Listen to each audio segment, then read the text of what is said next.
Oh, no. Oh, no. She gonna go head to the back.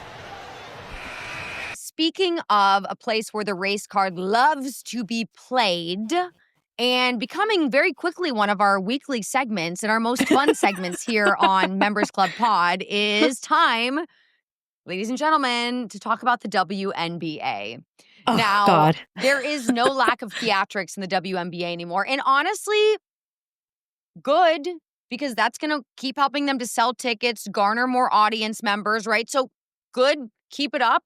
But there are certain times where like it begins to look like almost like a circus act. You know, you have people rebounding their own balls on certain occasions. You've got people claiming that others in the crowd were shouting racial slurs when actually none of that actually happened.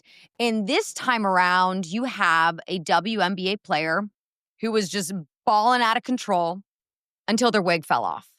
Her wig fell off? You know, That's it right. happens. It happens sometimes. It happens sometimes you're playing a very intense game and your wig falls off your head. Is that you know, is that what happens sometimes though, Charlie? Because I'm pretty sure this doesn't happen in any it doesn't other happen. sport. I'm just trying to play like a very diplomatic part here. Sometimes you got, you know, fresh weave on your head and a really like crazy play occurs and said weave or wig, maybe interchangeable, falls off your head.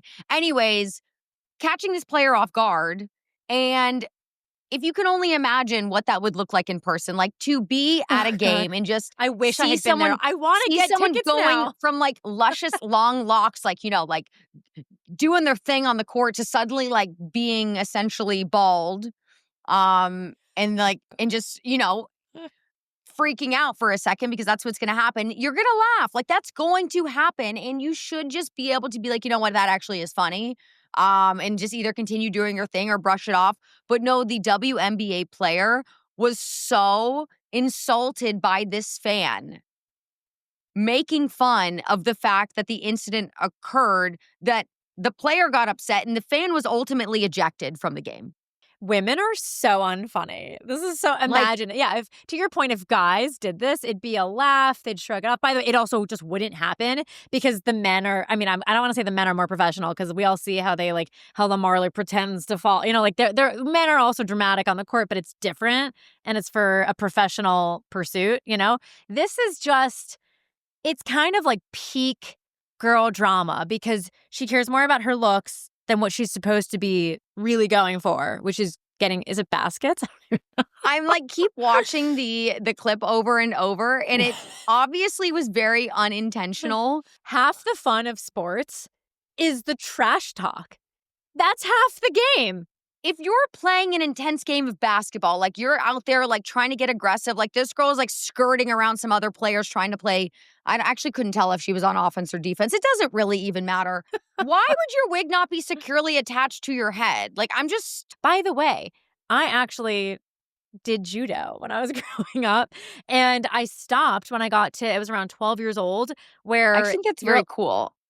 Yeah, it was it's like, it was very randomly popular where I was growing up. And it was also, it's about using the other person's weight against them. So you could actually, it's a good sport where you could be smaller and take on someone who's bigger. Yeah. And I got to around like 12 years old, and I also just like wasn't that into it. But the final straw for me is that I noticed all the girls who were older and they were like teenagers around 16, these really top competitors, they all had buzz cuts and they looked like boys. They looked like lesbians. They looked like the WNBA. And I asked why they all had short hair, and it's because you were allowed to pull each other's hair on the mat. Yeah.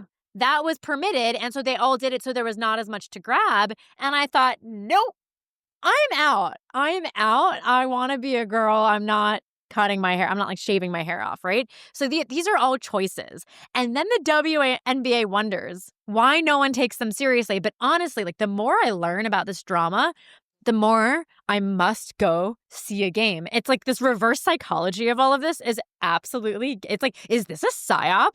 Because it's working. Did you also know, Charlie, I learned this a few weeks ago, that because they're all lesbian, except for Caitlin Clark and Sophie Cunningham, and they're all like hooking up with each other in a way that does not exist in any other sport, like maybe volleyball or softball somewhere, but like generally this is not known to be a problem in any major sports league. But they're these women are dating each other, that sometimes there's a confrontation on the court and a player on your own team might take the other team's side because her girlfriend is the one that you had the confrontation with. That's the drama of the WNBA.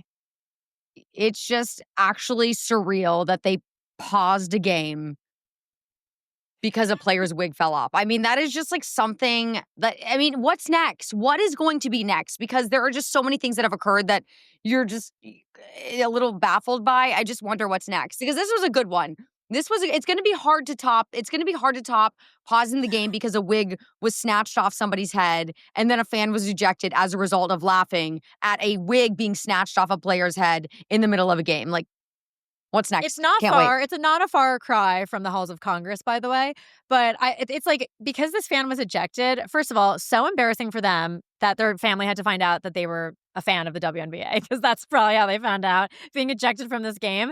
But also, like, the fact that you're not even allowed to trash talk, which is like, you go to a baseball game, you go to any sports game, that is half of what's going on. Do they want it to be like a North Korean vibe where you go into the game and like there's a sign like the late night shows that are so unfunny, and it's a sign that says applaud, and everyone just has to applaud when someone misses a hoop, you know? Like, is that what's gonna happen? I think so. So against my will, but also I'm like increasingly loving this.